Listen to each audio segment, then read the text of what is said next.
buenas tardes, estimados amigos. En esta ocasión, el Instituto de Estudios Democráticos del Tribunal Electoral les ha invitado a participar en un programa de divulgación de las investigaciones que realizan los compañeros del instituto, y que en esta ocasión se refiere a investigaciones realizadas en el marco de una colaboración estrecha que a lo largo de los últimos años han adelantado el Programa de Naciones Unidas para el Desarrollo y el Tribunal Electoral. Precisamente dos de esas investigaciones auspiciadas por la colaboración del Tribunal y el Programa de Naciones Unidas para el Desarrollo son las obras del licenciado Ramón Benjamín, La política en el discurso, construcciones discursivas de las élites políticas panameñas en la posinvasión, y la obra también de la magíster Lizzy Rodríguez, Rol del Tribunal Electoral en la construcción de la poliarquía en Panamá 1990-1999. Le damos la bienvenida, por supuesto, a ambos conferencistas, pero particularmente a quien llevará en este evento la representación del Programa de Naciones Unidas para el Desarrollo, la licenciada Patricia Pérez Prieto, a quien cedemos la palabra inmediatamente para que se dirija a todo el público de hoy. Patricia, tienes la palabra. Hola. Gracias, muchísimas gracias, Salvador. Un saludo en particular para ti como director del INET y por permitirnos acompañarles en estos años de preparación para este día, digamos, ¿no? Este día en que se presentan estas investigaciones, como comentabas, y verdaderamente para el Programa de las Naciones Unidas para el Desarrollo es una gran satisfacción.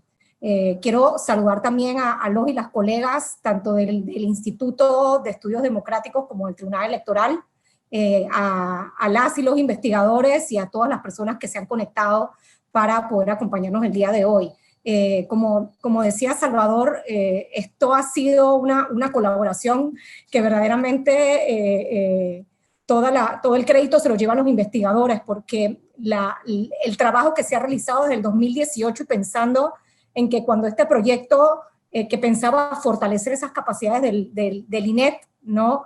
Se inició pensando en que se iban a hacer dos investigaciones. Ahora, y como lo vamos a ver en las diferentes sesiones, como la de hoy, se van a presentar al menos 5 investigaciones, y esperemos que con los años y con ya la capacidad instalada y el conocimiento de las y los investigadores podamos seguir sumando investigaciones a esa biblioteca del INET, y que verdaderamente, como siempre, acompañen a esta labor de los organismos electorales, ¿no? Que ya sabemos que es una labor que ya va mucho más allá de propiciar y organizar elecciones limpias y confiables, sino que ahora damos ese paso y se acompaña a poder aportar a la discusión, a las políticas públicas, y al tener información que verdaderamente permita aportar a la democracia de Panamá, ¿no?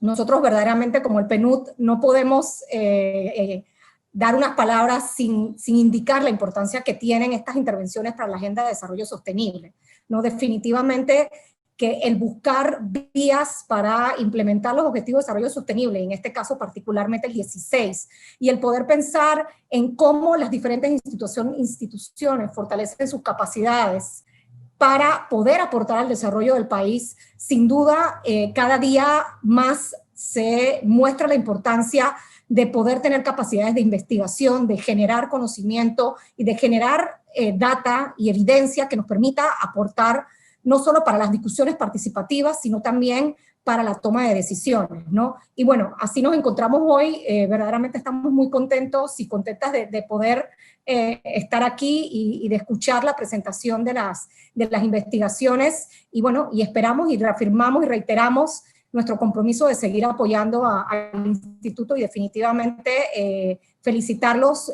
por todo lo que se ha podido lograr en estos últimos años.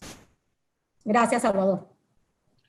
No, muchísimas gracias a ti y al Programa de Naciones Unidas por ese respaldo que le dan al Tribunal Electoral y en concreto al Instituto de Estudios Democráticos. Las investigaciones que en el marco de ese apoyo del Programa de Naciones Unidas se van a estar presentando en las próximas 2 semanas se refieren, como ya hemos visto al mencionar apenas los dos trabajos del día de hoy, el análisis de la historia política reciente de nuestro país, pero también a temas muy relevantes desde el punto de vista de la actualidad, como lo son los temas de financiamiento de la política, como el tema de la participación política de la mujer, y también inciden en la forma en que tratamos desde el tribunal de proyectar campañas de educación cívica electoral. Hay uno de los trabajos también que se dedica a analizar ese esfuerzo realizado por el tribunal de las últimas décadas, y estamos muy satisfechos realmente por ese esfuerzo enorme que han hecho. Como tú bien lo dices, los protagonistas de ese esfuerzo son sin duda los investigadores que han hecho estos trabajos,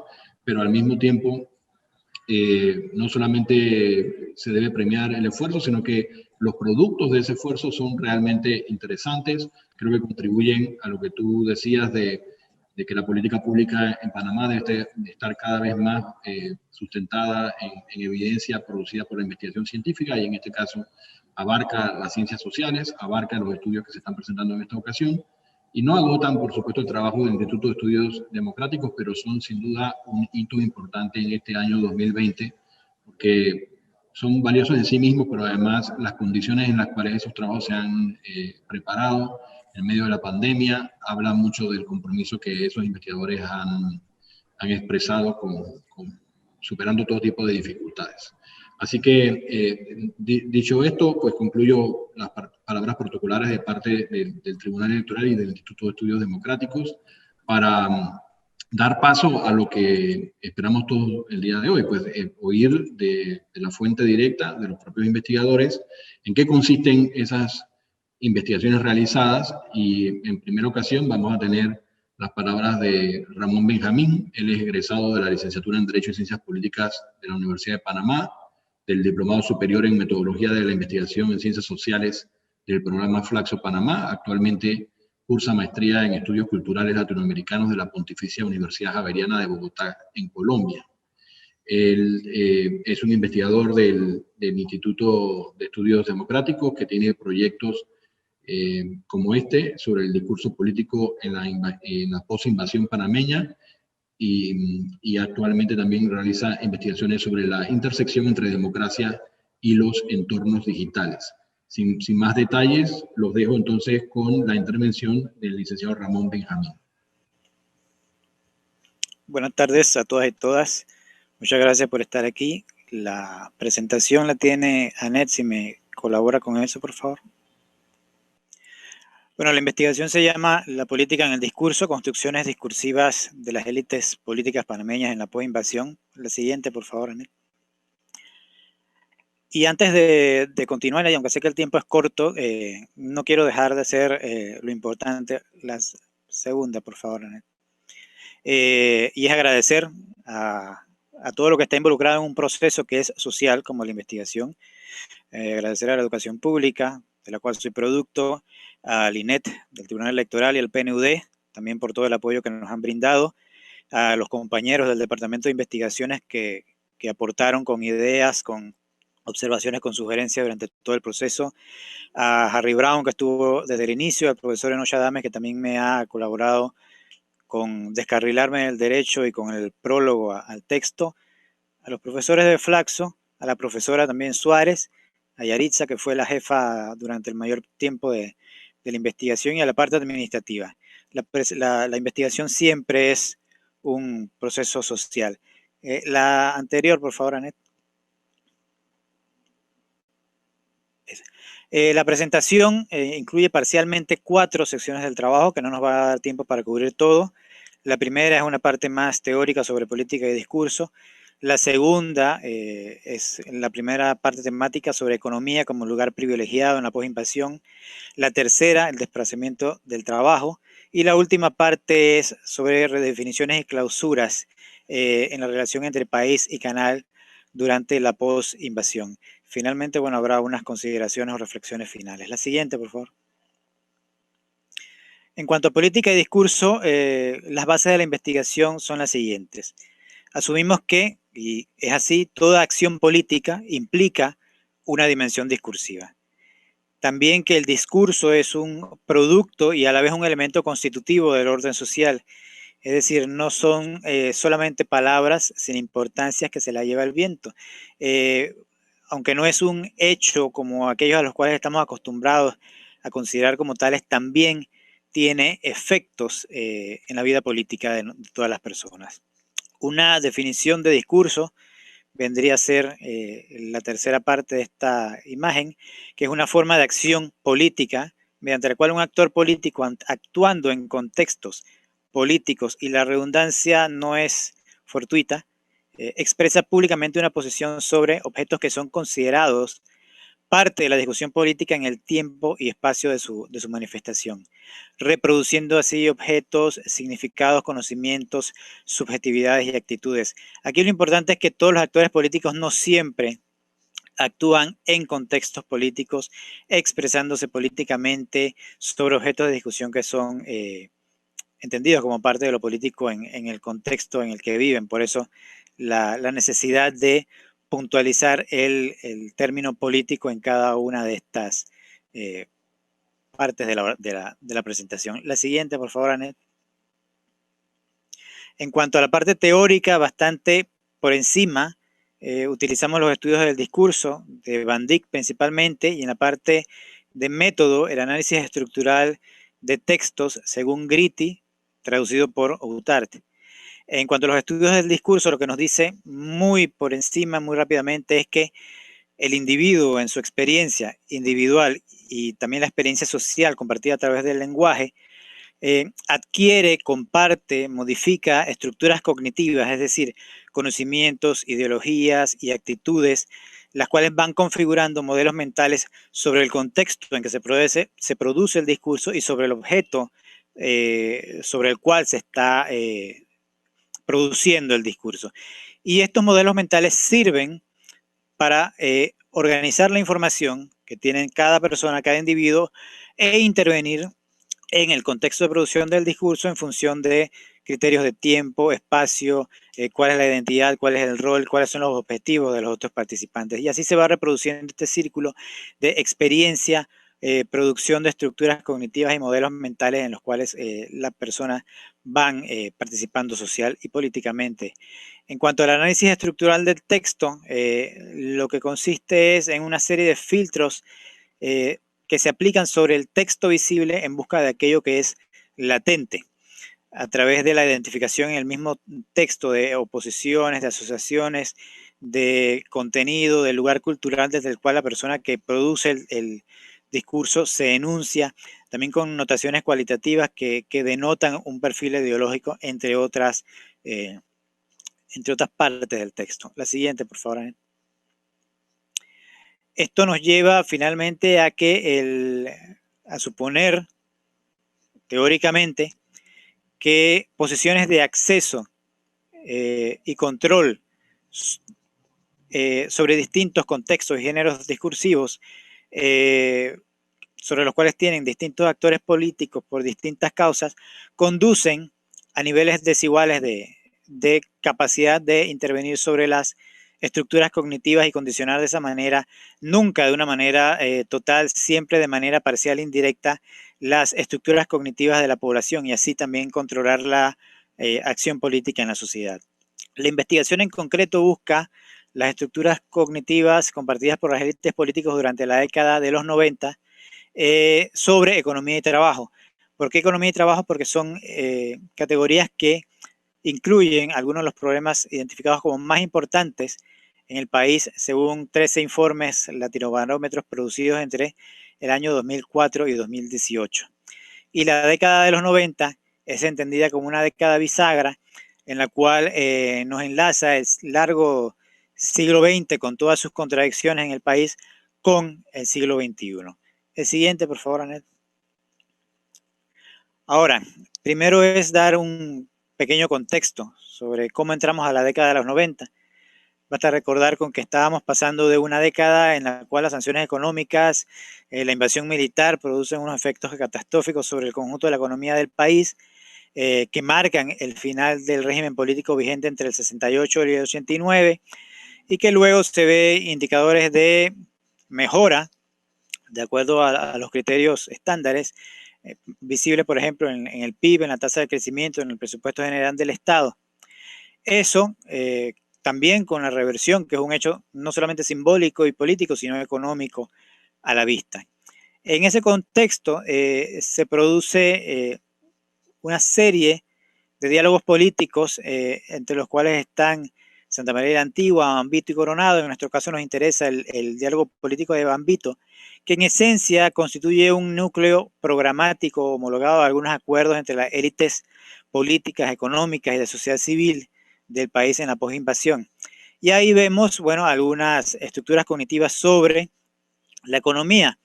Por ejemplo, se ven relaciones entre lo privado, entre el sector privado y entre el trabajo, en la cual el sector privado ocupa una posición central, primero frente a una institucionalidad pública vista en general y luego en particular la institucionalidad judicial, que operan como medio de garantía para su acción, en función de una importancia superior declarada en la segunda relación entre capital y trabajo, justificada sobre el supuesto de que la riqueza y el empleo dependen y son producto de la acción de la iniciativa privada. También se ve el discurso económico en otro acuerdo sobre lo urgente y lo necesario, que se concreta en el objetivo concreto y caracterizado como urgente, como ya dije, al incluir dos referencias temporales sobre la necesidad de crear la institución y el marco legal frente al hecho que se veía venir, la reversión del Canal de Panamá y todos los activos relacionados a esta zona de la ruta interoceánica.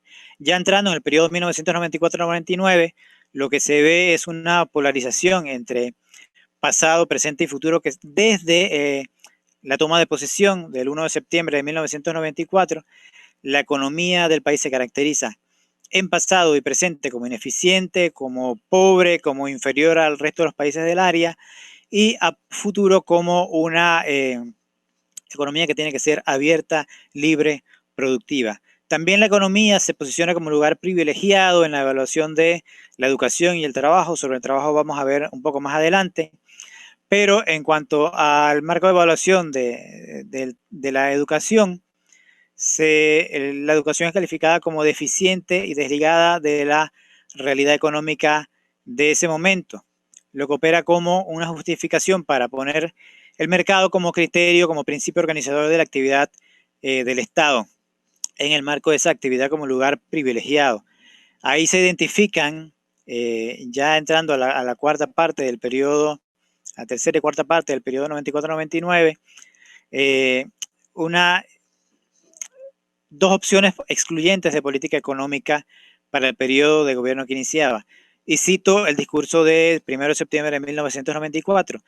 Era la opción entre no hacer nada y contemplar la agudización de los problemas económicos del país con su secuela de desempleo y pobreza, o afrontar la modernización de la economía, hacerla eficiente y competitiva para atraer inversiones como vía eficaz para crear empleos, para crear riqueza.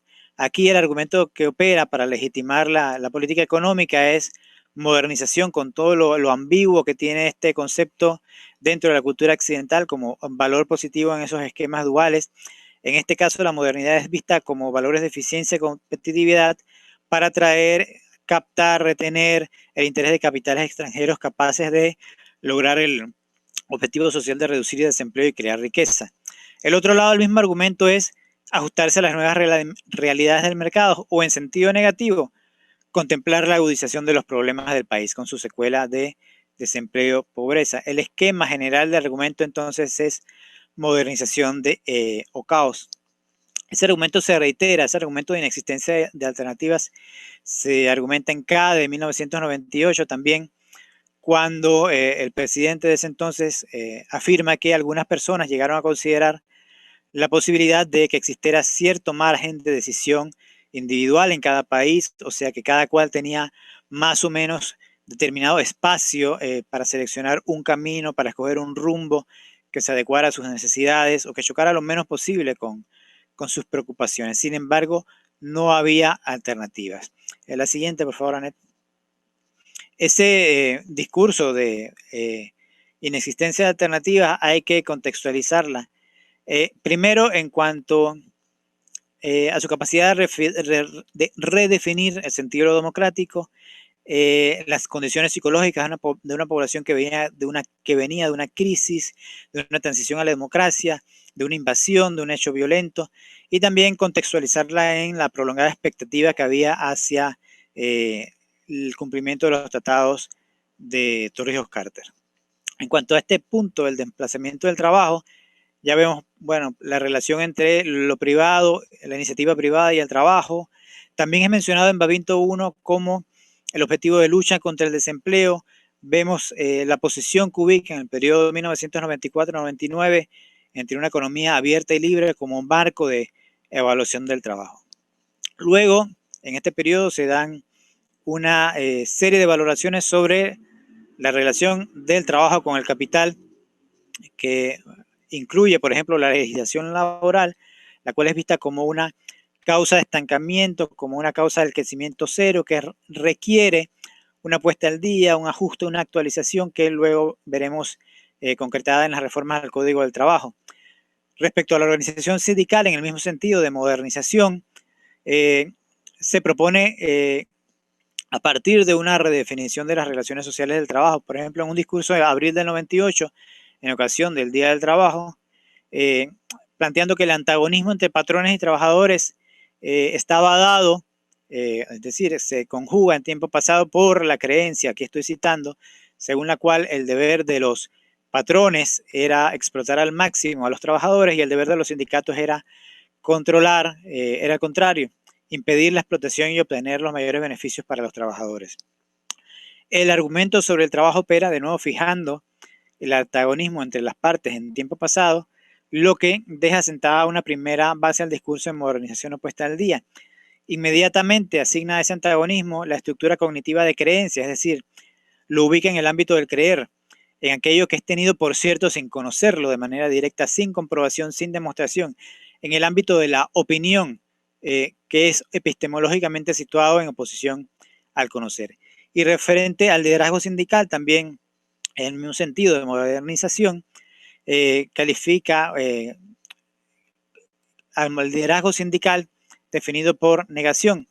Primero, como aquello que no está en la búsqueda de conflictos para confrontarse con los patrones. Se construye entonces una figura del dirigente sindical que sigue vigente hasta la fecha como un agente problemático, activamente involucrada en la búsqueda de conflictos en el marco de una estructura donde el antagonismo se conjuga en pasado y como creencia. La siguiente, por favor, Anet. La organización sindical también es caracterizada por negación desde una connotación cualitativa negativa, como una organización que no le conviene amparar con su manto protector la ineficiencia, mucho menos aprovechar el liderazgo sindical para propósitos políticos.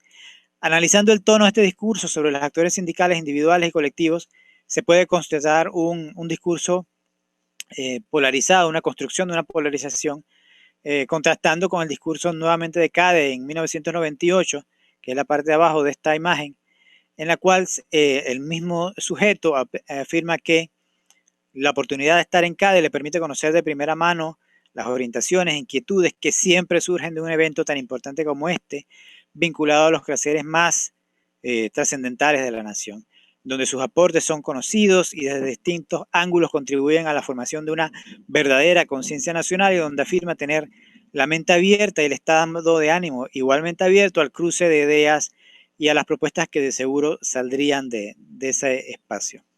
El contraste en las referencias hacia los actores en la relación entre patronos y trabajadores alcanza, como ya dijimos, una categoría de polarización dentro de la estructura discursiva, es decir, una representación positiva del grupo al que se pertenece o al que se tiene mayor afinidad y una representación negativa del otro.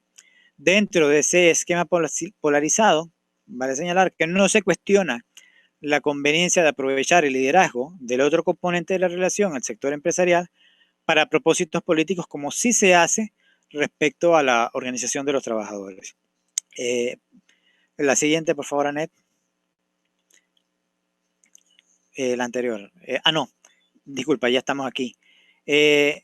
También aunque estábamos buscando primero estructuras cognitivas sobre trabajo y economía, en el desarrollo de la investigación salen estructuras cognitivas sobre la relación entre país y canal, sobre el asunto canalero, que todos sabemos que fue central durante todo el siglo XX en la relación con el Estado, con la soberanía, con el territorio y la población, con la expectativa que todos los panameños teníamos respecto al 31 de diciembre de 1999. Y aunque el trabajo identifica tres redefiniciones, solamente voy a hacer referencia a la primera, el uso más colectivo posible, las otras están en el trabajo.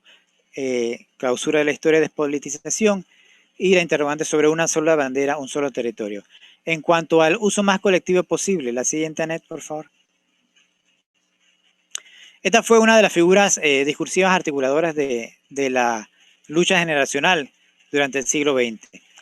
Se refiere inicialmente a un discurso del 2 de julio del 19 de agosto de 1977, pero que es redefinida durante el gobierno 1994-1999, el 2 de julio de 1997. Y esta redefinición refleja cambios en el entramado de relaciones a nivel global y a nivel regional y obviamente a nivel interno del país, entre dos momentos: el preámbulo al proceso de reversión, en el cual se necesitaba cierto nivel de movilización para la aprobación de los acuerdos de los tratados de 1977, y el otro momento, la etapa final, antes del momento ya concluyente de la reversión. Ambos contextos son la condición de posibilidad de ambos discursos y de ambas políticas. Y cito aquí lo que decía Torrijos en el 77. Preguntaba, ¿qué sucederá ahora? Yo sé que es una pregunta que en todas las mentes del pueblo funciona. ¿Recuperaremos esa extensión para cambiarla de dueño? ¿Para cambiar amo blanquito por amo chocolate? Esa es la gran pregunta. Y sigo. Vamos a hacer estas instalaciones recuperadas y de esos kilómetros cuadrados el uso más colectivo posible. Y continuaba Torrijos mencionando una visión sobre niños panameños, sobre los muchachos del Instituto Nacional y sobre todas aquellas personas que tuvieran una filosofía institutoral caracterizada como la cantera de rebeldía más grande de la cual se ha nutrido el patriotismo en Panamá. En ese discurso se reconoce, en el marco de una lucha que había sido colectiva y con fuerte protagonismo de los sectores populares, la existencia de una interrogante sobre el destino de los bienes por recuperar, una duda instalada en una estructura social que estaba caracterizada y que sigue caracterizada por las desigualdades, no solamente en las relaciones entre Panamá y Estados Unidos, sino también a nivel interno. En el contexto político de negociación ya se ve que la estructura cognitiva habla de una incorporación a la economía. Sin embargo, en el 1999 el problema ha sido desplazado y ya no se enuncia desde lo político, sino desde el lugar privilegiado de la economía, como cito al discurso de 1997, resulta demagógico asignarles usos que en apariencia sean de beneficio social, pero que en el fondo implican una disminución de valor. El mayor uso colectivo posible significa hacer de esas áreas emporios económicos cuyos frutos se trasladen después a la sociedad en su conjunto. Esa definición constituye una estructura discursiva de polarización donde lo positivo de los emporios económicos se opone a aquello que solo en apariencia es de beneficio social, aquello que disminuye valor, aquello que es motivado politiquera o demagógicamente, o lo no productivo. Entre ambos discursos se observan entonces tres desplazamientos de una visión colectiva en sentido positivo hacia el sentido negativo, de la incorporación del territorio a la soberanía, a la incorporación de un área a la economía, a un modelo de economía, y el desplazamiento del uso colectivo al uso privado con derrame de beneficios. La siguiente, Anet, por favor. La siguiente, esta no la vamos a poder ver hoy. La otra. Ya aquí, en cuanto a reflexiones finales, y si se pudiera ahondar en las otras dos, las otras dos resignificaciones o desplazamientos, bueno, en cuanto a las reflexiones finales, quiero decir que los hechos políticos de los años 90 siguen teniendo significado, desde la invasión hasta todo lo que ocurrió en esa década, y siguen teniendo relevancia en la actualidad para los panameños y para la política en Panamá. El discurso político de los 90, sus estructuras cognitivas siguen expresándose desde posiciones de acceso y control sobre contextos y géneros discursivos. También que el ascenso de corrientes políticas articuladas desde el discurso de odio a nivel global y a nivel de país, como ya hemos podido observar, el discurso de odio, de discriminación y violencia, que aprovechan condiciones de desigualdad y distancia entre expectativas y experiencias con la democracia, y en Panamá hay que añadir con la soberanía, exigen poner atención sobre algunos elementos, otros seguramente. Sobre el discurso político, y llamo la atención específicamente sobre la necesidad de poner atención y de regular sobre el discurso político, sobre el discurso de odio. Me refiero al discurso de odio específicamente, no el discurso político en general. Esa no es la idea. Porque la libertad de expresión no es cierto, ni la democracia es cierto que permite todo, que permite incitar a la violencia, que permite la negación de derechos. Y eso es un tema que hay que discutir muy profundamente en Panamá. También hay que prestar atención sobre las condiciones de posibilidad sociales, de posibilidad, sobre aquellos discursos de odio que son los que los producen, que son los que lo legitiman, los que en última instancia sirven como justificantes, y sobre las condiciones de expresión de ese discurso. En Panamá es necesaria de acuerdo a esa discusión mayor sobre la libertad de expresión, mayor apertura a la expresión de otros discursos políticamente e ideológicamente que no están acordes con el discurso político hegemónico, pero que sí están de acuerdo con la necesidad de convivir dentro de parámetros mínimamente democráticos y que no están basados en la negación de derechos hacia otras personas. También hay que prestar atención en otros abordajes de las desigualdades, en otras vinculaciones con el pasado que, por ejemplo, en el segundo desplazamiento o resignificación entre la historia del siglo XX y la historia del siglo XXI que no pudimos ver, son necesarias observarlas, y también en otros cursos de acción para la realización de las expectativas que tuvimos los panameños a partir del cambio de régimen político desde una dictadura militar hacia un régimen formalmente democrático, y también hacia las expectativas que tuvimos respecto a la recuperación de la soberanía en el momento de la reversión entre el siglo XX y el siglo XXI, las cuales en gran medida explican ese desapego que existe, esa desafección que existe entre parte de la población panameña y la democracia, la forma en que se desarrolla la política y las expectativas que seguimos teniendo a futuro. Habría bastante más que seguir discutiendo sobre el trabajo, pero agradezco su atención en este momento y muchas gracias. Muchísimas gracias a ti, Ramón, por la estupenda presentación. Se le avisa de igual a todos los participantes que podrán hacer llegar sus preguntas y respuestas a través de la misma plataforma Zoom, de la forma usual que la plataforma lo permite. En la parte baja de sus pantallas podrán ver la forma de acceder a la sección de preguntas y respuestas, y con mucho gusto se transmiten para la correspondiente intervención y explicación de los conferencistas. A continuación tendremos también la presentación de otra de las investigaciones realizadas por el personal del Instituto de Estudios Democráticos. En este caso se trata de la magíster Lilia Rodríguez. Ella ha hecho una presentación, una investigación sobre el rol del Tribunal Electoral en la construcción de la poliarquía en Panamá de 1990 a 1999. Ella es licenciada en Periodismo y magíster en Comunicación para el Desarrollo por la Universidad de Panamá.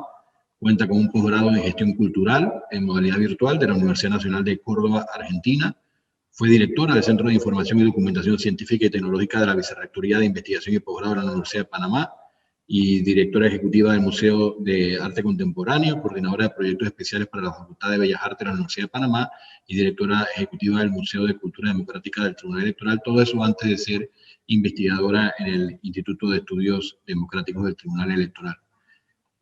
Sin más presentación, los dejo, por tanto, con las palabras de la magíster Lilia Rodríguez. Muy buenas tardes a todos. En primer lugar, dar las gracias también en primera instancia a mi familia por su apoyo, a todos mis compañeros del Instituto de Estudios Democráticos, a los directivos que nos han brindado toda su ayuda para llegar a finalizar este trabajo, y igualmente a PNUD, que ha realmente sido un apoyo constante y permanente. Vamos a empezar entonces inmediatamente.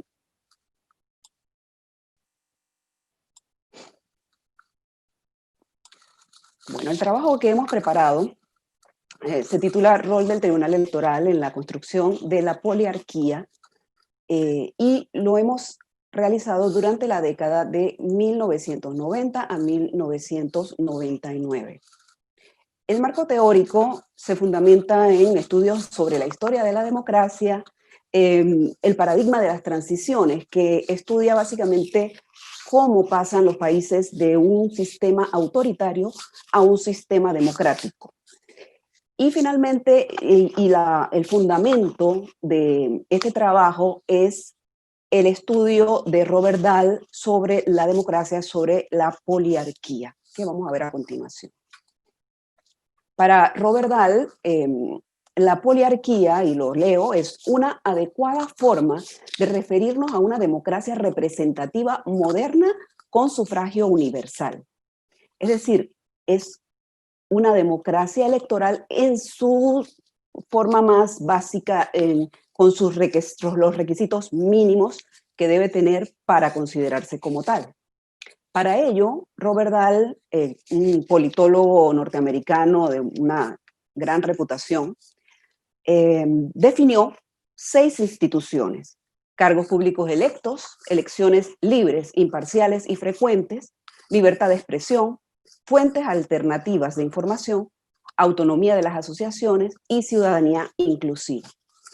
Para el caso particular de esta investigación, por tratarse de un trabajo sobre el Tribunal Electoral, nosotros escogimos las 2 primeras instituciones, dado que estas instituciones se relacionan estrechamente con el campo de acción del Tribunal Electoral. La definición que hace Robert Dahl de estas instituciones son las siguientes. Para cargos públicos electos, él dice que el control de las decisiones político-administrativas gubernamentales está investido en cargos públicos elegidos por los ciudadanos, es decir, que no sean heredados o designados, sino elegidos. Y cuando se refiere a elecciones libres, imparciales y frecuentes, él insiste en que estos cargos públicos sean elegidos con frecuencia y las elecciones sean conducidas con toda la imparcialidad y sin coerción. Nos hicimos una pregunta de investigación, y esta era: ¿qué papel jugó el Tribunal Electoral de Panamá en la construcción de la poliarquía durante el periodo 1990-1999?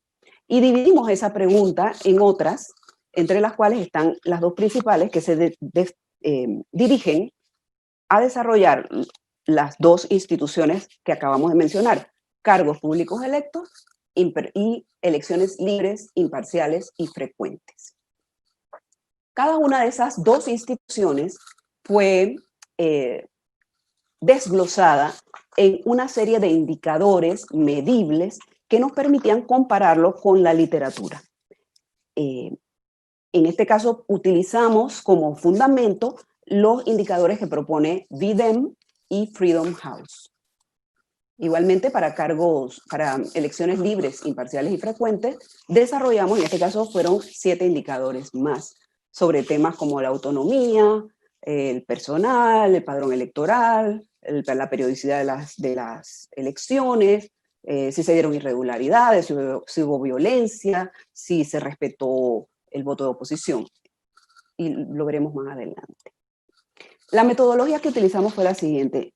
Trabajamos con fuentes primarias que eran las publicaciones del Tribunal Electoral. El Tribunal tiene un boletín que es donde se publican todos aquellos documentos legales que para tener efecto deben ser publicados: los decretos, las resoluciones, los avisos. y tuvimos que revisar 900 boletines, de los cuales seleccionamos 440 decretos, resoluciones y avisos que se adecuaban a los temas que estábamos tratando. Como les decía, pues desarrollamos estos indicadores y los ubicamos dentro de un instrumento que se diseñó específicamente para analizar estas fuentes primarias. Realizado el análisis de las fuentes primarias, entonces hicimos una comparación, un contraste con fuentes secundarias que fueron para nosotros la bibliografía acerca de historia de Panamá, memorias de la institución, informes de organismos internacionales, artículos de periódicos nacionales, y de esa manera pudimos pues evaluar lo que teníamos entre manos. Este trabajo nos llevó a resultados parciales para 2 periodos dentro de la década de 1990-99, y el resumen de ellos constituye las conclusiones finales. Esto que ven ahorita es el instrumento, es una matriz documental comparativa. Nosotros tenemos en la primera columna, se van ubicando los indicadores. En la segunda vamos seleccionando aquellos documentos legales que se relacionan con el indicador, y posteriormente hacemos el análisis del mismo. Y esto pues para los 2 periodos de trabajo que seleccionamos. Me voy a detener un poquito en la parte histórica porque es fundamental en el trabajo, y quiero señalar pues que nosotros como país podríamos hablar de 3 periodos muy importantes en nuestra historia. El periodo republicano, a partir de que nos separamos de Colombia en 1903, donde tenemos una etapa democrática larga, pero manchada por fraudes electorales de todo tipo, paquetazos, robo de urnas, muertos que votaban, compra de votos. Hubo también golpes de Estado, no eran reconocidos los mandatarios que triunfaban, no eran reconocidos, y a los pocos días eran bajados de sus cargos. Y también sufrimos una amplia gama de intervenciones norteamericanas que cada vez que sentían que las cosas no iban como ellos querían, se apersonaban y llegaba una andanada de marines al país. En 1968, con el golpe de Estado, se instaura en Panamá un régimen militar.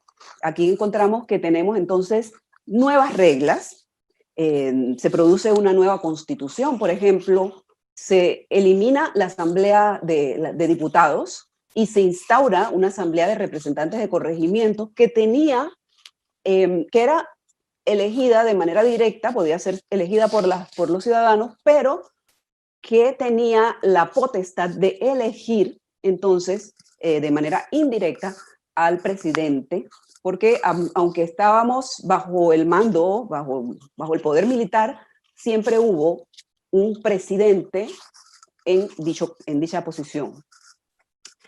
En 1977, luego de un periodo de varios años de un gran trabajo diplomático para lograr apoyo para la reversión del Canal de Panamá, pues en 1977 se logra la firma de los tratados Torrijos-Carter, y según la Comisión Interamericana de Derechos Humanos, ya en 1978 se empiezan a vislumbrar algunos intentos de democratización desde adentro que no me llegan a buen término, en parte porque en 1981 fallece el general Omar Torrijos. Posteriormente vienen otros militares que asumen la comandancia, y en 1983 la asume el general Noriega. Es en ese momento cuando las cosas se empiezan a poner más difíciles. Se producen las elecciones generales de 1984, fueron las primeras elecciones populares generales, pero se dan en el marco de muchas dudas, de muchas acusaciones de fraude. Y el año siguiente, en 1985, con el asesinato del doctor Hugo Espadafora, empieza una crisis política terrible que tuvimos que vivir los panameños, que fue muy compleja, y en medio de esta crisis se dan unas segundas elecciones generales en 1989, en mayo de 1989. Estas elecciones generales son anuladas por el Tribunal Electoral, ahora lo veremos. Se recrudece toda esta situación política que teníamos, se produce la invasión norteamericana a Panamá en el 20 de diciembre de 1989, y entonces se reconoce entonces el triunfo de los candidatos de oposición, y entramos entonces en Panamá a un proceso de transición hacia un sistema democrático que todavía pues está andando. Pero vamos a ver entonces cómo el trabajo que hicimos a continuación se desarrolla al final del periodo militar como antecedentes. Es decir, el estudio mismo empieza tomando como antecedentes todo ese periodo tan difícil de crisis política, de crisis económica, que empieza en 1985, que se recrudece aún más en 1987, con las declaraciones del general Díaz Herrera. Y el 7 de mayo de 1989 estaban planteadas las elecciones, que eran cada 5 años, son cada 5 años. Se producen efectivamente las elecciones, pero se dan una serie de situaciones que llevan al Tribunal Electoral a anularlas 3 días después. Esto fue un momento muy crítico, hubo situaciones realmente muy difíciles que culminan de forma muy dramática pues, con la invasión norteamericana a Panamá el 20 de diciembre. Encontramos entonces que ese mismo año, 6 días después de la invasión, el 26 de diciembre de 1989, se revoca la anulación que el Tribunal Electoral había hecho de las elecciones y se proclaman los nuevos mandatarios al día siguiente, el 27 de diciembre. Entonces, el estudio lo hemos dividido en 2 periodos dentro de la década de los 90. Ocurre que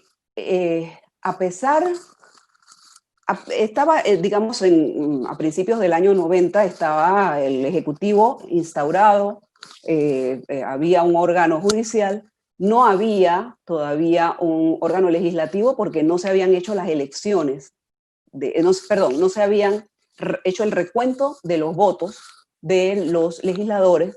Sin embargo, no se produce una designación de magistrados por parte ni del órgano ejecutivo ni del órgano judicial.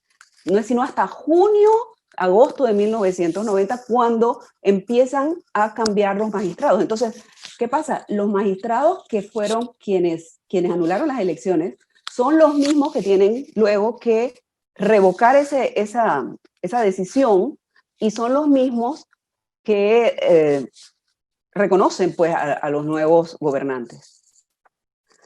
Después, en este periodo, cuando se instauran los nuevos magistrados, a mediados de 1990, se empieza a realizar un proceso de reestructuración administrativa muy serio, que se evidencia en toda la documentación estudiada, y se realizan también el recuento de los demás cargos de elección popular. Se recuentan los votos de los legisladores, de los representantes de corregimientos, pero este recuento se realiza a partir de las copias de las actas, porque durante las elecciones, las actas se habían perdido. En las elecciones de 1989, las actas habían desaparecido, no habían llegado nunca al Tribunal Electoral.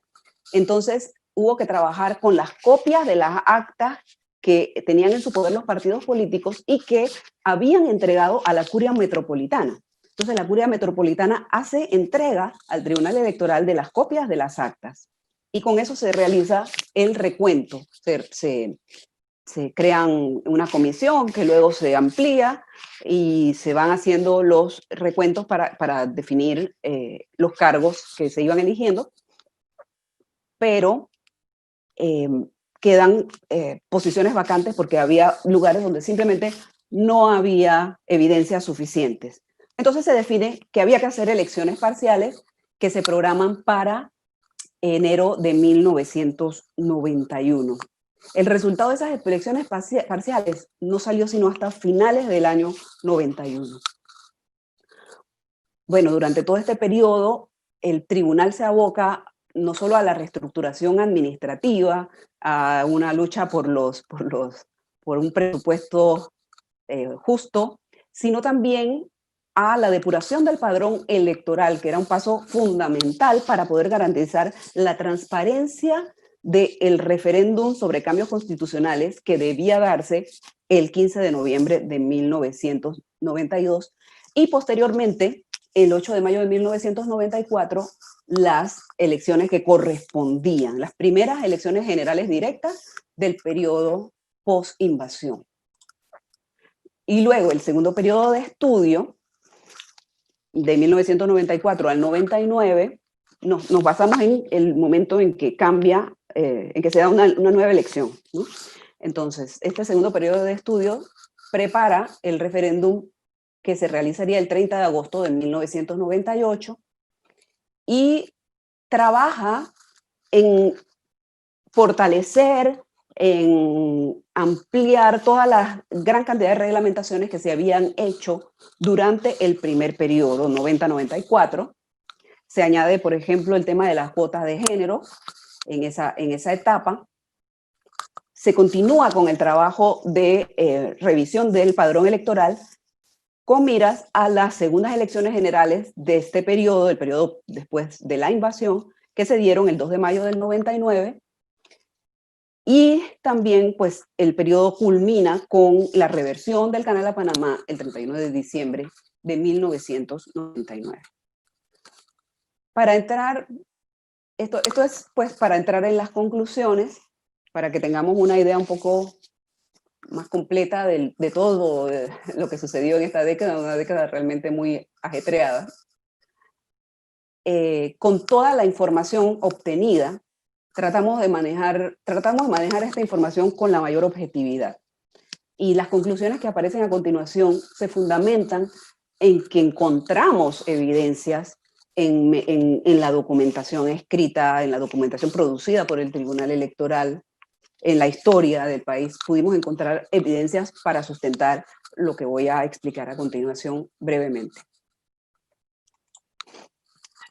Tenemos una situación previa a la invasión, y es que el Tribunal Electoral estaba bajo la presión de la cúpula militar.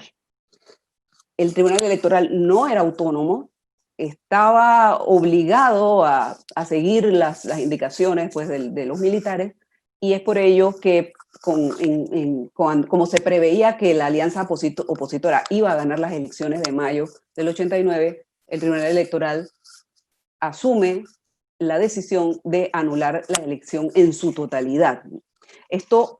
Para esto, pues, adujo que había habido una cantidad de desórdenes, que había habido irregularidades, que había habido intervención por parte de los observadores extranjeros, que las actas no habían llegado. Todo eso era cierto.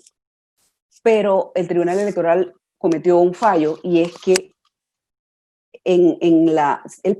al anular las elecciones, tenían que haber definido inmediatamente cuándo se iban a dar las nuevas elecciones. Y no lo hace. El Tribunal Electoral no lo hace.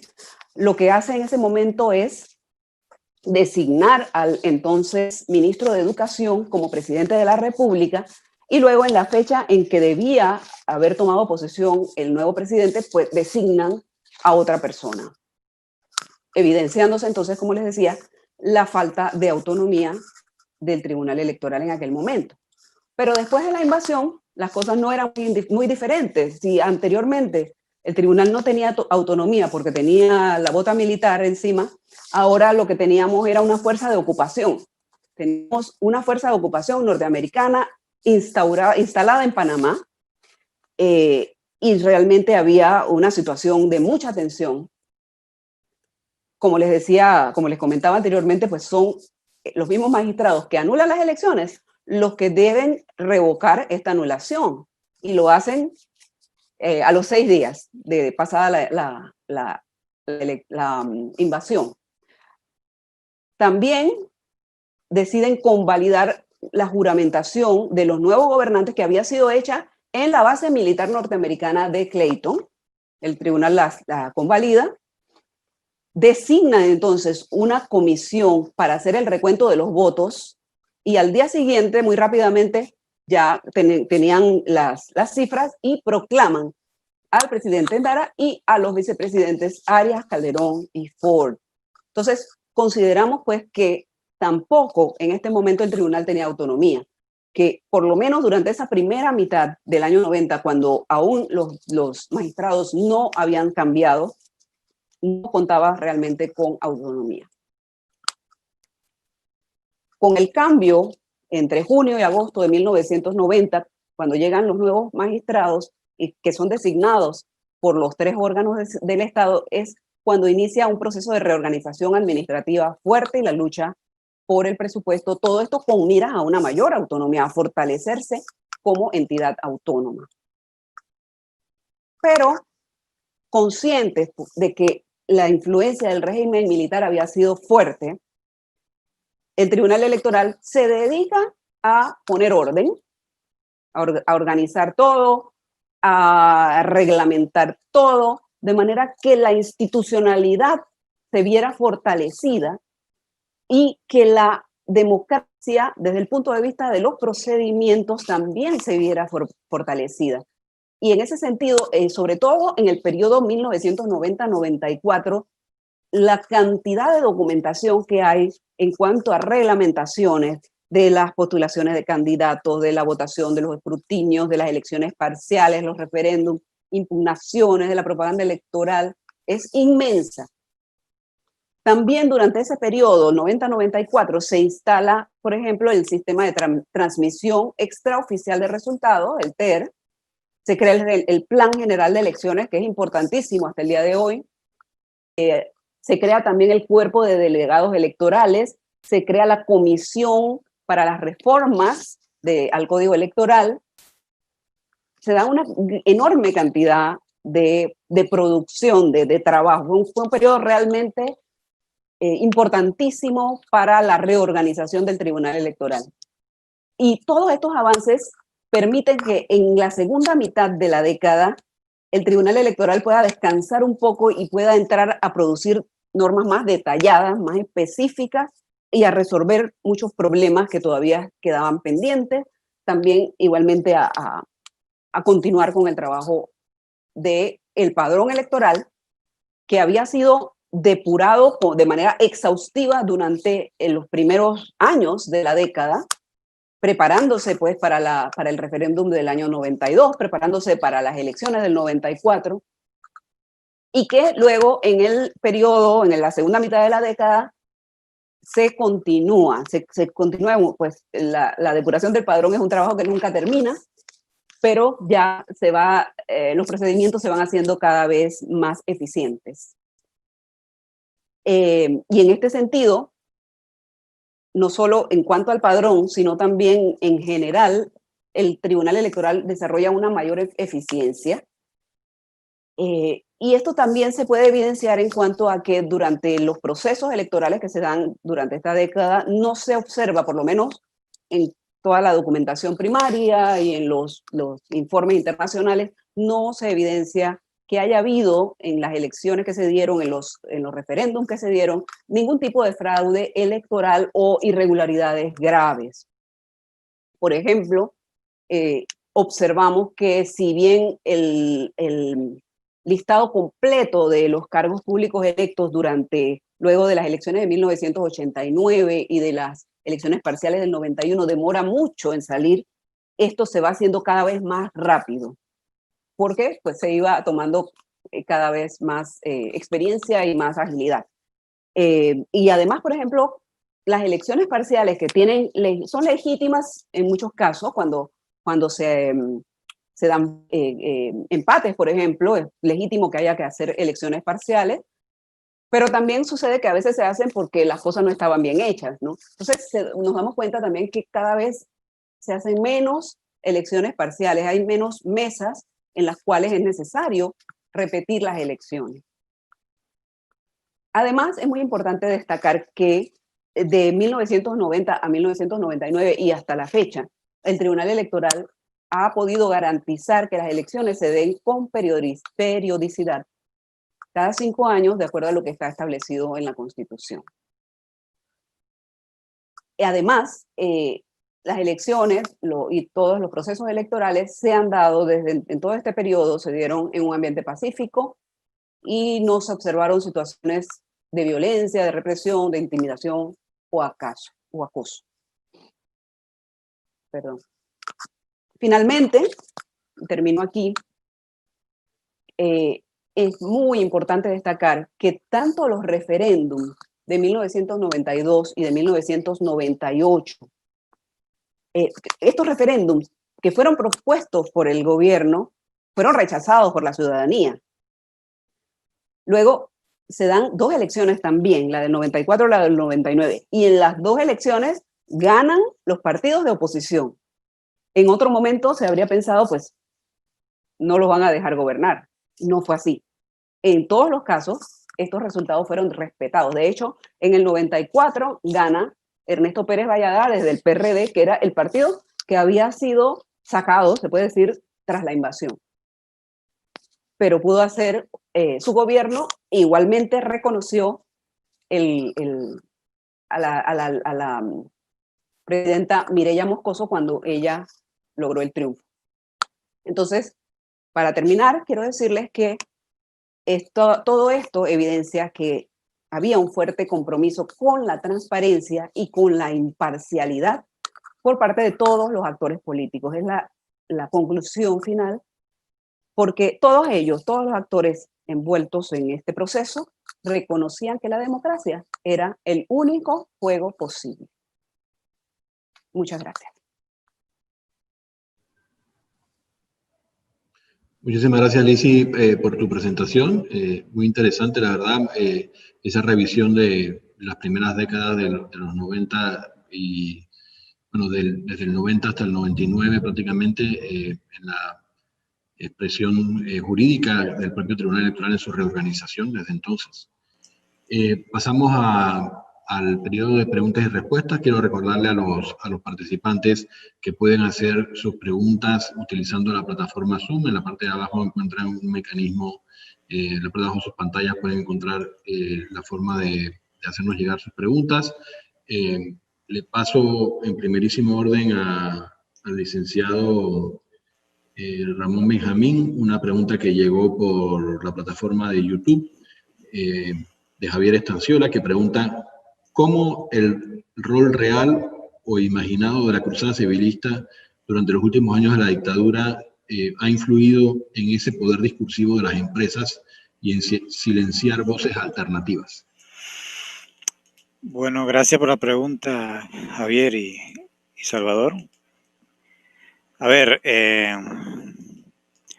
definitivamente el sector empresarial tuvo una participación principal en la cruzada civilista, aunque tampoco era todo, era el único sector de oposición al gobierno de entonces. Sin embargo, fue la parte de esa oposición que fue fuerte y dominante en la posinvasión. Y en esa medida ha reproducido un relato de país que entre otras polarizaciones incluye, bueno, obviamente democracia y dictadura, buenos o malos, capital y trabajo, lo privado y lo público que ya estamos mencionando. Dentro de eso privado están los medios que, a pesar de que sean un mecanismo de expresión, no dejan de ser empresas, no dejan de ser actores políticos, no dejan de ser actores con intereses propios y pueden considerarse más o menos legítimos,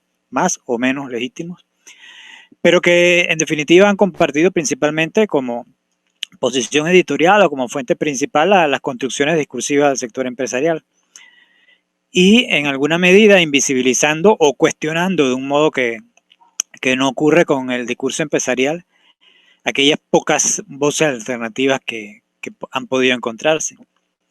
Incluso pretendiendo explicar los problemas de 30 años de democracia con argumentos del periodo 68 y 89. Es decir, aquí no es nada raro encontrar un problema en el 2020 y que te lo argumenten con que tú ocupabas tal o cual posición en la dictadura o que yo ocupaba tal o cual posición, bueno, yo no, o que la otra persona ocupaba tal posición o otra en la cruzada civilista, a pesar de las conductas que hayan tenido esas personas después de la invasión.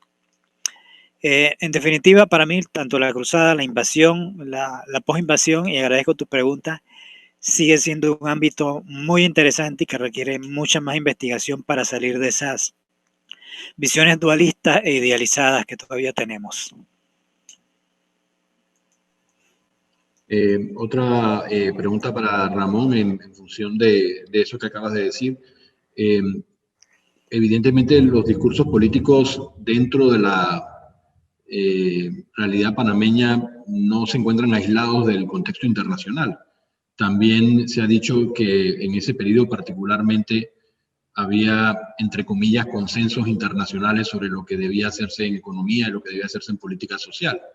No sé si en tu investigación pudieras establecer algún tipo de puente con ese discurso internacional sobre los mismos temas.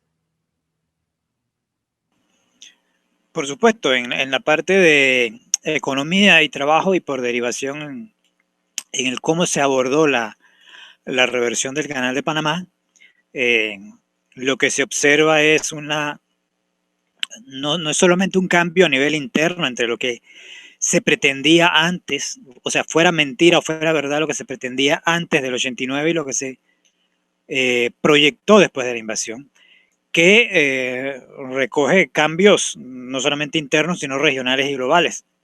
El cambio en las características del modelo económico después de la invasión, de lo laboral después de la invasión, el uso de las áreas revertidas después de la invasión, responde precisamente a una aplicación local de aquellas ideas sobre lo económico que eran hegemónicas en los 80 y en los 90 y en el 2000 y todavía en gran medida. Una pregunta para Magíster Lisis Rodríguez sobre su utilización de la obra de Robert Dahl. Algunas personas han mencionado, pues evidentemente, y tú lo recoges, el gran reconocimiento que se le da a Dahl como uno de los teóricos de la democracia, pero igualmente se plantean los problemas de establecer parámetros muy elementales de lo que puede ser la democracia y que se corresponden con lo que se observa en la realidad, pero que puede no ser suficiente para las aspiraciones de la gente hacia el futuro. No sé, tu relación con las lecturas de Dahl, ¿qué te permiten reflexionar sobre eso, sobre la caracterización de la democracia que tenemos hoy y sobre las posibilidades de futuro? Bueno, sin duda, la democracia va mucho más allá de lo que pudimos delimitar, ¿no? en ese campo. A lo que Robert Dahl se refiere es a una serie de requisitos mínimos para caracterizar una democracia, una poliarquía. Pero nosotros no nos conformamos con eso. Nosotros queremos realmente una democracia que tenga un impacto mucho más fuerte en la manera de vivir, en la manera de convivir de todos los ciudadanos de un país.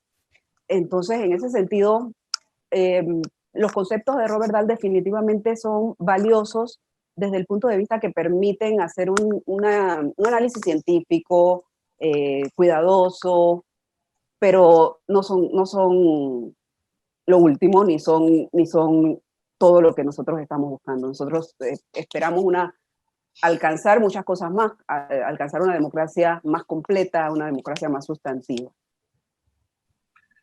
Muchas gracias. De parte del doctor Harry Brown, en primer lugar, felicitaciones a todo el equipo. Dice que les da mucho gusto escucharles. Efectivamente, es una sensación que compartimos todos. Y hace una pregunta, empezando para Ramón, pidiéndole que haga un puente entre tu investigación y la de Lilia, preguntando específicamente qué lugar ocupan las elecciones en el discurso de las élites políticas panameñas. Bueno, en mi opinión, ocupan el lugar principal como requisito fundamental de un régimen político democrático en oposición a aquello a lo que fue el periodo 1968-1989. Y no deja de tener hasta cierto punto, de hecho, razón.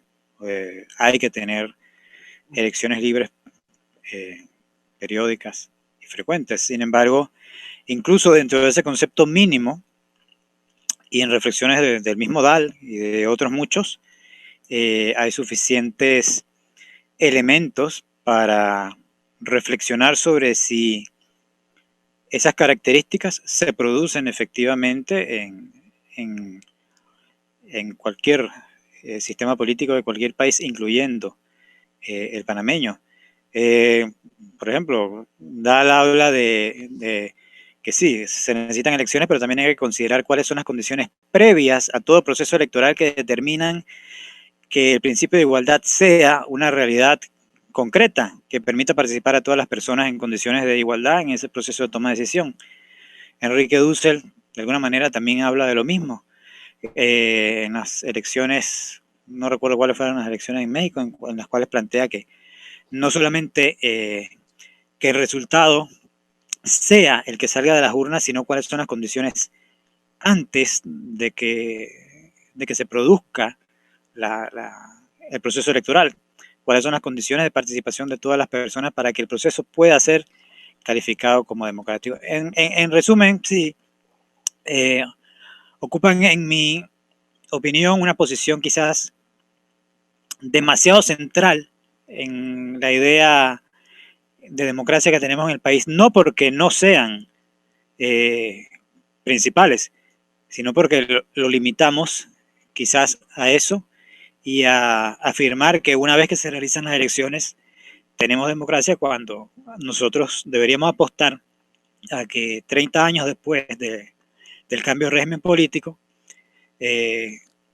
para nosotros significará la democracia algo mucho más, incluyendo las elecciones. Muchas gracias. La misma pregunta para la magíster Lilia Rodríguez. ¿Qué lugar ocupan las elecciones en el discurso de las élites panameñas? Bueno, obviamente, por el enfoque de mi investigación, y siendo el Tribunal Electoral garante de los procedimientos electorales, tenía que darle toda la importancia. Pero estoy de acuerdo con Ramón. Nosotros aspiramos a más, aspiramos a que haya efectivamente elecciones libres, imparciales y frecuentes, pero no podemos quedarnos en lo que conocemos. Tenemos que conocer más, tenemos que ver opciones diferentes que se dan en otros países. No hay un solo tipo de democracia electoral, hay diferentes tipos de democracia electoral.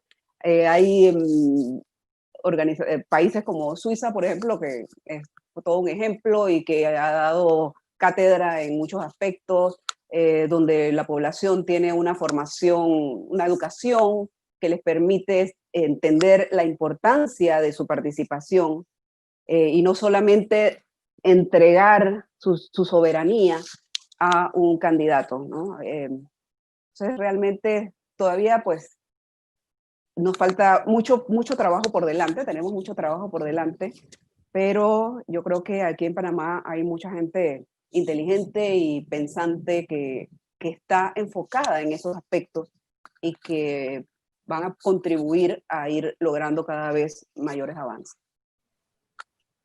Muchísimas gracias. Para Ramón, también una mención sobre las fuentes sobre las que construyes tu trabajo. Una primera pregunta sería si lograste identificar estudios en Panamá que hayan iniciado ese trayecto que tú estás ampliando de utilizar el análisis del discurso como una herramienta para el análisis político. Y por la otra, pues un poquito de panorama sobre la literatura que utilizaste para construir tu investigación. En cuanto a los estudios previos, los estudios de discurso en Panamá, el desarrollo ha sido poco, por no decir que casi nada. Hay un referente, un trabajo de hecho muy cercano que pude identificar dentro de los muy pocos que tratan los estudios del discurso, y es del compañero Juan Diego Alvarado, que trata también sobre este periodo de después de la invasión, compañero ahí del INET. Sin embargo, como estudios del discurso en Panamá no se observa, no ha sido un tema de estudio desarrollado con la importancia que en nuestra opinión debería realizarse. Aquí nos hemos centrado más en los hechos, en los personajes, en las instituciones y no en el discurso político. En cuanto a las fuentes, bueno, básicamente, como mencioné muy por encima, a nivel metodológico, utilicé el análisis estructural de textos de Gritti, tal y como fue traducido por Utart, que se encuentra también en internet, y que lo que busca es identificar en la superficie del texto, en lo que es visible, a través de distintas construcciones, cuál es el sentido latente, su ideología, lo que comparte como conocimiento, las actitudes que busca provocar. Y a nivel teórico, ya para interpretar esto, lo que uso son los estudios del discurso de Van Dijk, que en una manera muy resumida, pero hay mucha referencia en internet, y de hecho en la página misma de discurso de Van Dijk, lo que plantea es que a través del discurso se comparten, se proyectan estructuras cognitivas, entre otras lo que se conoce como conocimiento, como ideología, como actitud, las cuales van influyendo sobre la población para configurar modelos mentales, sobre el espacio en el cual la persona va a participar y sobre el tema en el cual va a intervenir. Es decir, por poner un ejemplo, en este foro, en este espacio que estamos ahora, todo el mundo ya ha ido adquiriendo más o menos una experiencia sobre cómo es participar en Zoom, quién lleva la dirección, quién habla, en qué momento se realizan las preguntas, cómo se interviene de acuerdo a cuáles roles, a cuáles son los objetivos, a cuáles son los mecanismos, los canales para participar. Y esa rueda permanentemente va modificando también los modelos mentales. Lo que también dice es que a partir de desigualdades en el acceso a recursos de poder, hay actores políticos que tienen acceso privilegiado o control sobre algunos contextos de producción y algunos géneros discursivos más importantes que otros. No es lo mismo Ramón Benjamín hablando en su cuenta de Facebook que el presidente de la República en cadena nacional, o que un tuit del arzobispo sobre cualquier tema. Hay poder acumulado detrás de esas figuras que significan una mayor capacidad de influir, no determinar, siempre de manera parcial, no completa. No es que la realidad es un juego de palabras, una ilusión, o que si una persona dice A, va a ocurrir A, o sea, siempre hay un margen de maniobra. Sin embargo, sí se puede reconocer que a partir de, por ejemplo, las palabras del Ejecutivo en un país marcadamente presidencialista, mucho más en la década de los 90 como Panamá, sí de alguna manera altera o condiciona la participación política de otros segmentos de la población, así sea para producir oposición. de alguna manera, si no es para apoyar, por lo menos lo está condicionando para realizar la oposición.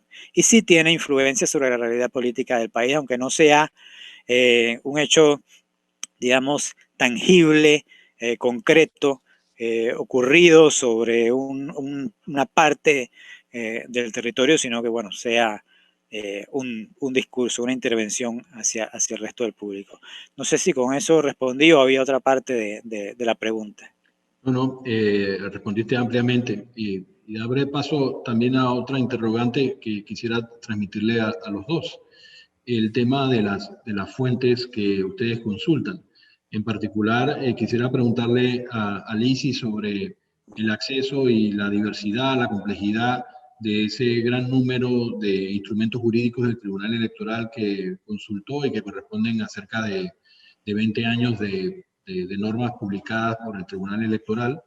Y en el caso de Ramón, quisiera preguntarte sobre la disponibilidad de los discursos que utilizaste para hacer parte de tu análisis.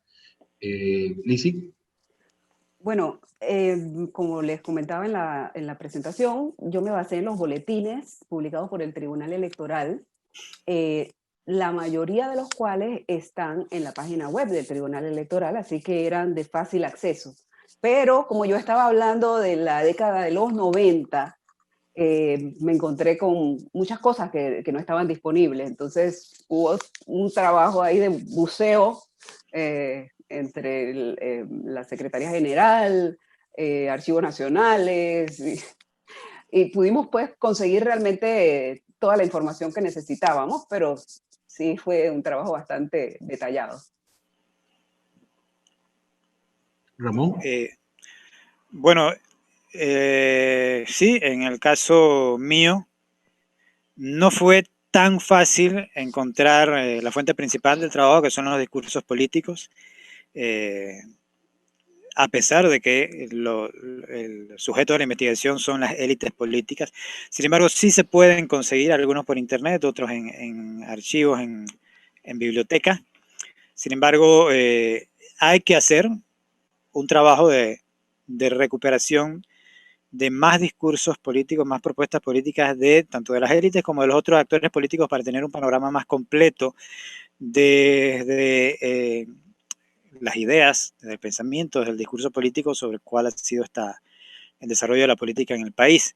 Evidentemente, los actores con menos espacio en el panorama político, es más difícil encontrar sus discursos. También se utilizaron otros documentos, bueno, de los artículos y los textos de materia teórica y metodológica y las leyes también, que fueron al final donde se concretaron gran parte de los acuerdos políticos o de las ideas expresadas dentro de los discursos políticos de los actores que son parte de la investigación, incluyendo a nivel constitucional, donde se recogió, por ejemplo, el tema del Canal de Panamá. Bien, justo en este tipo de actividades siempre se brinda una última oportunidad a los conferencistas para que puedan dirigirse al público con su último mensaje, las ideas que quizá quieren dejar marcadas en su intervención. Así que les damos la palabra, Lizzy. Bueno, como mencioné durante la intervención, la verdad es que a mí me preocupaba un poco el tema que escogí porque me preocupaba que se viera un poco como que, bueno, es una persona del Tribunal Electoral hablando del Tribunal Electoral. Y yo quería demostrar objetividad, ¿no? Entonces, pues el trabajo tuvo que ser muy exhaustivo por ese lado, la cantidad de papeles, así que yo tenía en mi escritorio, porque yo tenía que justificar lo que estaba diciendo con fundamento en cosas que de verdad existieron, no decir que, bueno, que me parece maravilloso todo lo que hace el Tribunal Electoral, no. Esto se hizo así, por esto. Y realmente yo diría que fue una década muy importante para el Tribunal Electoral. Fue una década donde hubo muchos logros, hubo una inmensa cantidad de avances positivos para la democracia. Y que realmente pues vale la pena que continuemos por ese camino, todos los funcionarios de la institución con esa mística y esa mentalidad de que no solo estamos trabajando en el día a día, estamos trabajando como un aporte también a un sistema más justo y más positivo para todos. Muchas gracias. Ramón. Yo quisiera reiterar un poco las reflexiones finales. Primero, que sobre el origen del proyecto, en un momento Harry, que estuvo ahí, sabrá, y otros compañeros, que era una intención de recuperación del pensamiento político o historia de las ideas políticas en sentido muy amplio, que quedará como tarea pendiente de hacer poco a poco, y que surgía como individuo que estoy inserto en una sociedad, aunque sea investigador, el investigador está inserto y siente y piensa esa sociedad en la que vive y esos hechos. Era una percepción de deterioro del discurso político, de la discusión política que ha pasado, nos guste o no, lo que se habló en el siglo XX, de discutir de alguna manera visiones de país, proyectos, programas, planes en un sentido un poco más profundo. Disculpen que lo diga, pero en los últimos procesos políticos, en gran parte la discusión política ha terminado por ser un cruce de acusaciones entre que tú eres más corrupto que yo. Y eso no nos lleva a ningún lado si lo que pretendemos es fortalecer o democratizar el país. Eso no quiere decir que no hay que enfocar el problema de la corrupción, sí hay que hacerlo por los caminos, pero hay que fortalecer la discusión política. Y eso no es tarea únicamente del Tribunal Electoral. Por ejemplo, Capacitación hace un trabajo muy fuerte de capacitación cívica electoral, pero si desde el más alto nivel político del país no se decide a reformar la educación para que sea una educación cuyos objetivos, métodos, contenidos sean democráticos, la contradicción entre un joven que sale a un sistema educativo profundamente antidemocrático a los 18 años no va a ser corregido a los 19 años por los compañeros de capacitación por mucho esfuerzo que hagan. Y también que hay que hacer, hay que prestar atención al discurso político, porque no es cierto que la libertad de expresión ni la democracia permiten el odio, la discriminación y la violencia hacia aquello que es distinto. Y hemos visto ejemplos tan recientes como antes de ayer y ayer respecto a la población de la diversidad sexual, y hemos visto estos ejemplos durante los 10 años, por poner un ejemplo muy corto, porque esto tiene raíces en nuestra historia colonial.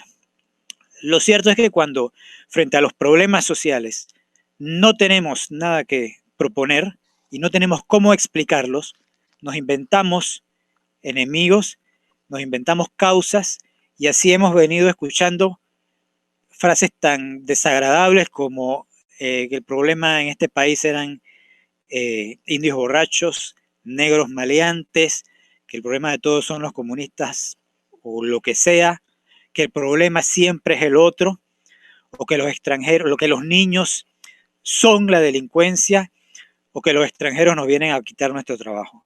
Entonces a mí en lo particular me preocupa que es ese deterioro del sistema educativo en el sentido de hacerlo más una parte de la cadena de producción de mano de obra que un espacio de producción de ciudadanía con conciencia histórica y ubicados en el mundo. Es ahí, en mi opinión, donde está el problema, la base de este deterioro en la discusión y en la práctica política, que no nos va a llevar a conducir, que no nos va a llevar a nada bueno, y tampoco a resolver los problemas que están en el fondo del descontento de la persona respecto a la satisfacción con la democracia o el apoyo a la democracia que tenemos. No, Ramón, cierras el evento con unas palabras muy estimulantes por una parte, pero también un llamado de atención que todos debemos atender. Quisiera, de todas maneras, para cerrar desde el punto de vista formal, darles las gracias a todos ustedes, tanto al público como a los conferencistas y al Programa de Naciones Unidas que hizo posible que estas investigaciones se desarrollaran por los últimos años. Recordar que en 2 días, el día 26, se van a presentar 2 otras investigaciones, una a cargo del magíster Juan Diego Alvarado, Crisis o Malestar, la representación política y el sistema de partidos ante el surgimiento de las candidaturas por libre postulación, y la del licenciado Santiago Álvarez González, Estudios sobre la cultura ciudadana en el programa de educación cívica electoral del Tribunal Electoral de 1991 al 2019. Esto el 26 de noviembre a las 2 de la tarde por esta misma ruta de comunicación, tanto en la plataforma Zoom como en el canal de YouTube del INET, al cual todos ustedes pueden suscribirse si así lo desean. Agrego que estas investigaciones estarán en formato digital, disponibles a partir de la próxima semana, y también que se están imprimiendo para tenerlas en formato físico para todos aquellos que estén interesados. Así que poco a poco vamos cumpliendo las metas de producción de conocimiento que el Instituto tiene encomendadas, y así el Tribunal Electoral hace un aporte importante a la construcción del conocimiento que debe ser el sostén de toda política pública en materia incluso de ciudadanía y de construcción de instituciones democráticas.